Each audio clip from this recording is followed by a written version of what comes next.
Speaking of the 24/7 sports recruiting expert, Trieu, he is kind enough to join us now to lend him some insight on all of this. And we begin with Ohio State. Alan, ranked #1 in the team rankings for 24/7 sports. Do they stay there from your perspective? I think it would be very hard for anybody to knock them off their perch. They keep stretching out the lead, and even after Wednesday's signing day, they're still going to have a number of targets still on the board who are highly ranked guys that they can still add to the class. So I think it would take a monumental push from any team below them to overtake the Buckeyes, both in the conference and nationally. Well, let's talk about the conference then. Penn State and Michigan, both 2 and 3 in the Big Ten. How is the early signing period impacting them? Well, I think they're going to be able to sign most of their class and not have a ton of spots left, but be able to focus their attention on a number of top targets in January. So in some ways, if they miss on some of those top targets, the pool may be smaller for them to go try to fill that spot with. But I think both staffs have done a good job of making sure that they fill their needs, and now they're going after some really top-end national guys, and we'll see if they can land some of them. Another team that always seems to find a way to address their needs, a team like Wisconsin coming off back-to-back West Division titles. How is their success on the field translating to the kinds of recruits they're bringing in?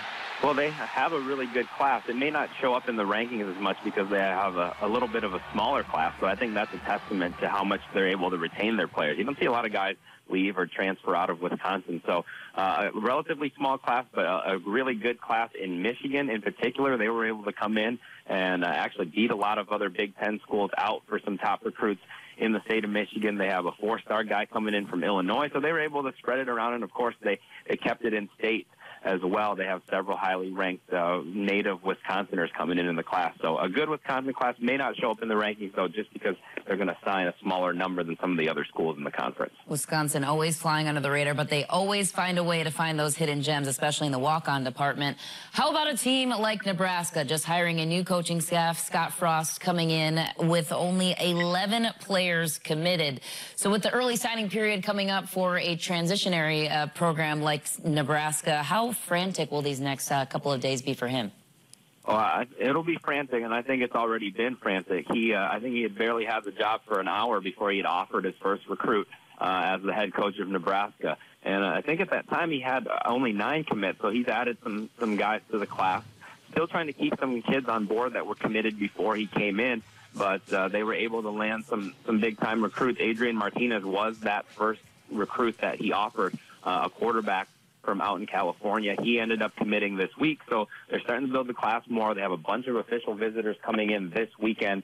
So I think Nebraska has the most work to do out of all the schools in the conference, but they've really hit the recruiting trail hard. And I think the early signing period is going to affect them more than anybody else, just because they have so much room to fill yet with only a small amount of days left. And, of course, a cultural shift can help a program like that. How about some other sneaky Big Ten schools?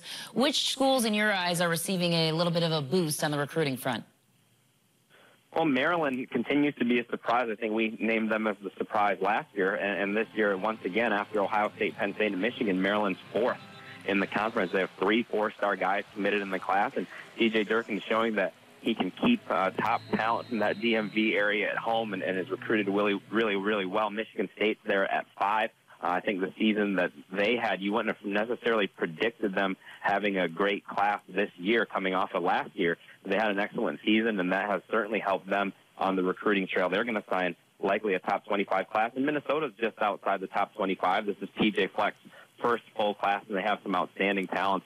4-star wide receiver Rashad Bateman recently tried to be poached away by Georgia, but he stuck with the Gophers. And they have some other schools coming after their guys, but it sounds like they're all going to sign on Wednesday, and that's a testament to the type of talent that he's bringing in, that other schools are still coming after them. Rowing the boat in Minneapolis, that's where I will be headed next week to cover P.J. Fleck and company. And lastly, a scale of 1 to excited, how excited are you to be joining us in studio on December 20th for all the chaos the early signing period will bring?